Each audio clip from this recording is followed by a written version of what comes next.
Guys, AI isn't coming. It's already here.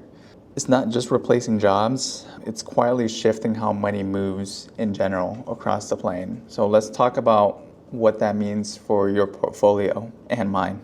So I can only say this 1,000 times before it becomes a true thing, but I'm pretty sure AI is going to get rid of my job, my 9 to 5, which is okay, but the adoption's happening. The adoption rate is a lot higher than what people can see in front of them.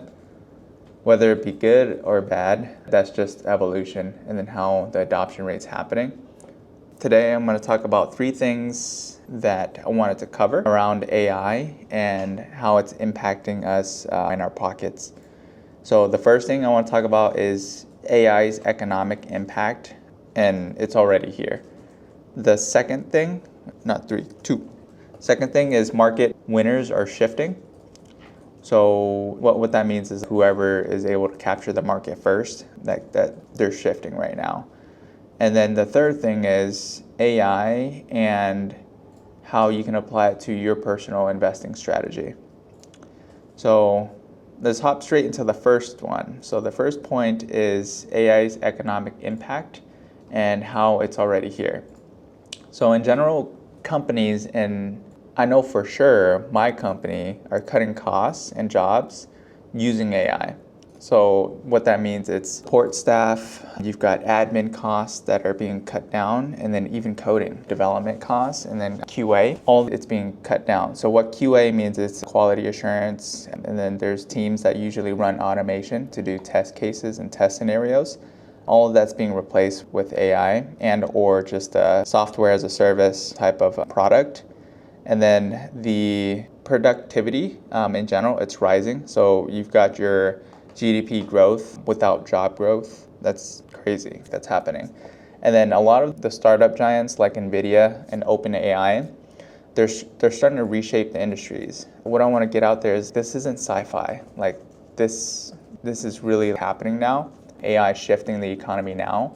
So it's time for you to prepare. I'm preparing, so I just want to make sure that you guys are as well too. Not only within the crypto space and XRP, but AI is another movement, and I want to make sure that you guys are positioned pretty well within the AI space. And I say AI, but AI's been out there for, I don't know, a couple decades, right? It's been a while, but it's being adopted a lot more. Before, AI is a pretty broad umbrella in general, and so artificial intelligence, that came out a long time ago, but you've also got machine learning, which is the next layer, and then that goes within data science, and then below that you've got Gen AI. So Gen AI is generative AI, and that's what you see a lot now. People are starting to learn and adapt it, and then use it agent or as an assistant.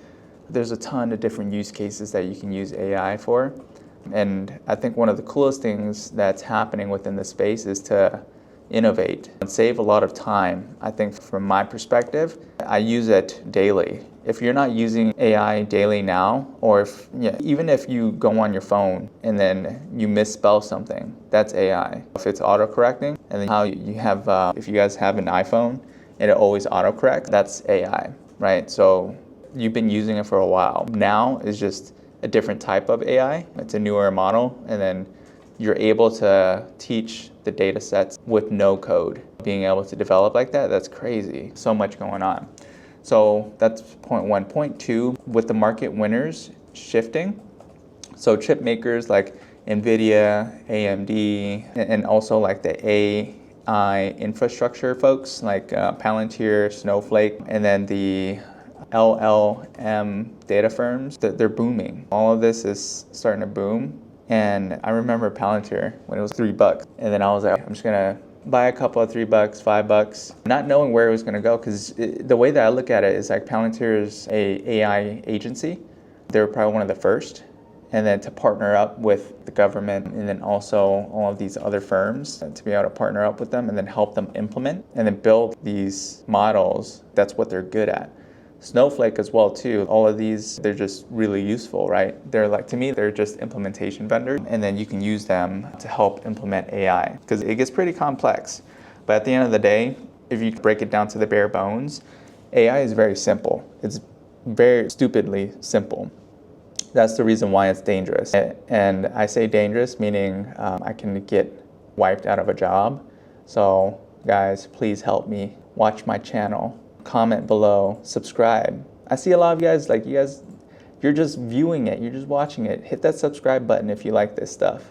All right, that's point number 2. Point number 3, AI and what you can do for your investing strategy. So this is what I'm doing. I'm not a financial advisor, but I use it for a lot of my tracking and journaling. And then I also use it to help me come up with strategies and understand the patterns as well. I use a lot of Perplexity and Grok. So those are the 2 tools that I use. ChatGPT is great as well too, but I think it floods. It gives me good ideation.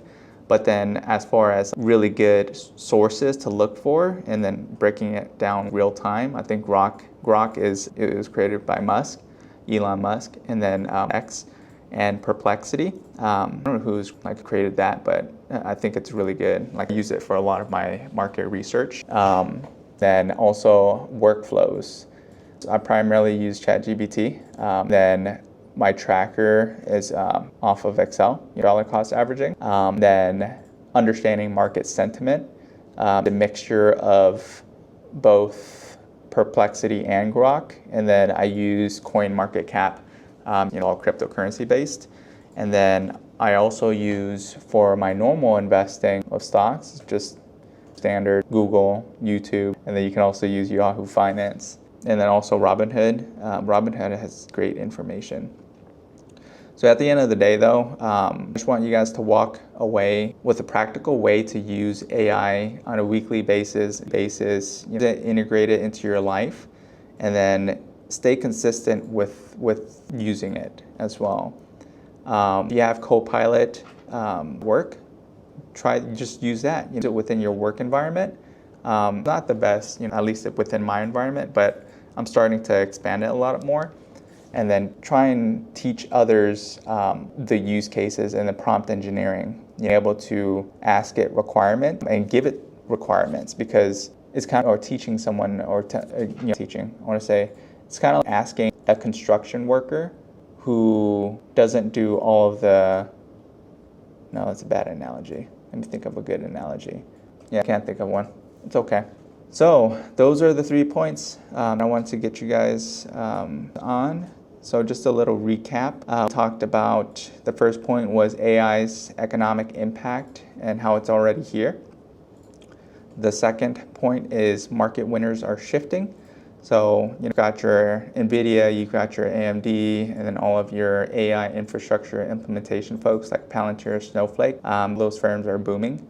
The traditional safe sectors are getting disrupted, getting wrecked. Go back to this a little bit too, because crypto goes hand in hand with a lot of the stuff that's happening with AI, because on-chain data, automation, and the payment rails are primed for future gains.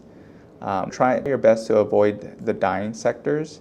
Those are the 1 and 2, and then the third part is AI and what you can do for your personal investing strategy. All right, guys. Well, thank you for watching. If you watched it this far along, if you like this type of video, subscribe, on that notification bell, and do not, I repeat, and I'm not a financial advisor, but for your safety net, do not do FOMO trades. Don't get into FOMO and buy at the high end. Start looking at the data and understand supply and demand zones. All right, well, thank you. Catch you later, guys.